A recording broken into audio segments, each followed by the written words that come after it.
Hey everyone, and welcome back to The Explainer. I am so excited to have you here today because we are tearing into a seriously practical operational playbook.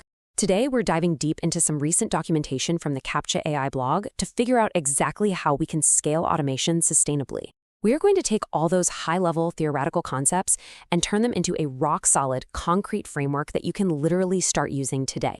Look, we all know how it starts. You've got this repetitive task, right? It's eating up time, it's dragging down your workflow. So someone writes a quick little script. Maybe they hook up an API or build a tiny browser automation just to save some manual clicking. And at first, it's magic. The team saves time, the headache is gone. But then it snowballs. More workflows start depending on it. That harmless little script creeps into being a background job. Then suddenly, it's a full-blown internal tool. And before you can even blink, that tool is load-bearing production infrastructure. It's no longer just a handy shortcut. It's quite literally how the business operates. Okay, let's dive right into this, because this idea is the absolute heartbeat of our explainer today. Functioning code is not the same thing as responsible operations. The source material hits the nail on the head here. Automation is not responsible just because it works.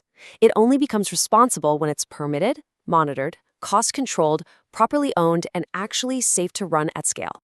So we're talking about a massive paradigm shift here. We have to stop obsessing over just technical feasibility and start focusing on operational maturity. It is so tempting to just ask, hey, can we automate this? But when these workflows start expanding, the real question, the only question that matters, is can the team operate this responsibly? Because as you'll see, true responsibility requires permission, it requires monitoring, cost control, and real defined ownership. Here is our roadmap for the explainer. We're going to start by looking at the automation trap, then walk through a 9-step responsibility checklist, tackle cost and scaling, point out some common mistakes, and finally, wrap it all up with a sustainable FAQ. All right, part 1, the automation trap. Let's look at what happens when those innocent scripts turn into heavy infrastructure. When your workflows involve bots, scraping, or browser automation, letting them grow without boundaries is a recipe for disaster. Unchecked growth can severely damage systems. You might accidentally violate platform rules, trample on user privacy, or breach contractual permissions. It drags down system reliability, and honestly, it can tank a business's reputation. This isn't about judging how automation is used, it's just the neutral reality that scaling bots without oversight breaks things. Which brings us to section 2, the responsibility checklist. Let's unpack this 9-step framework for getting it right. Step 1, and this is absolutely crucial. Confirm permission first. Please, do not start with technical feasibility. You have to start with authorization. Is this workflow actually owned? Is it authorized by the client? Contractually allowed? Just because we can build it doesn't mean we have approval to run it. Step 2 is defining the business purpose. Every single workflow needs a clear outcome, like QA or monitoring, otherwise you're just generating empty activity. And step 3, map your dependency chain. You need to list every API, every Captcha step, every queue, because if one link breaks, you need to know exactly what else goes down with it.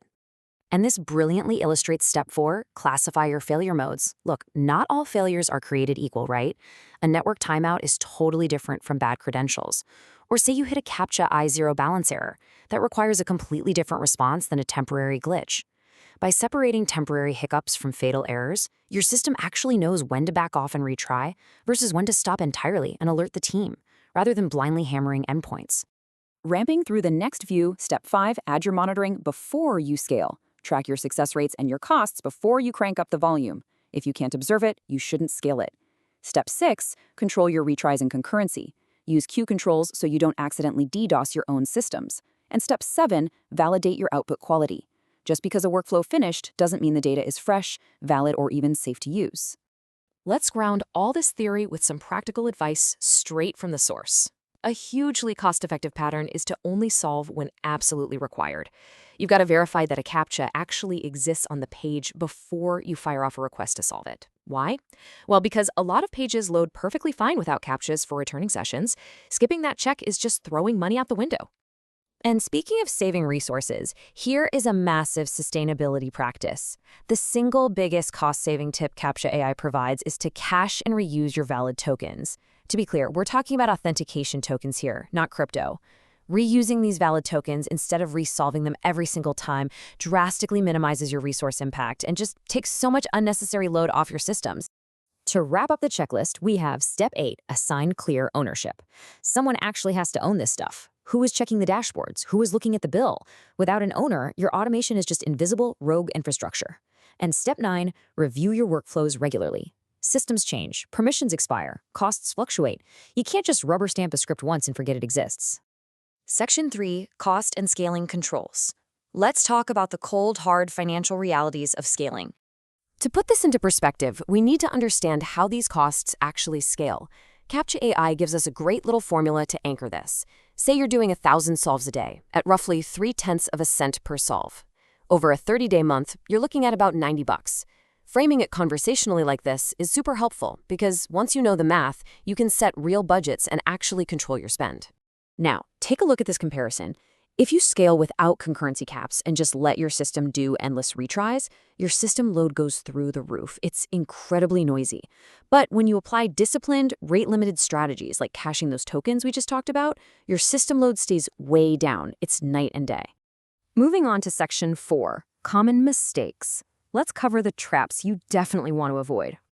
All right, here's the rapid-fire list of anti-patterns.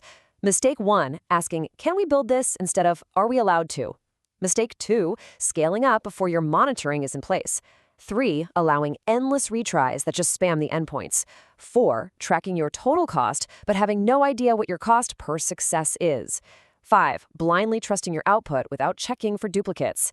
6, zero clear ownership. And 7, totally ignoring platform rules and operational risk.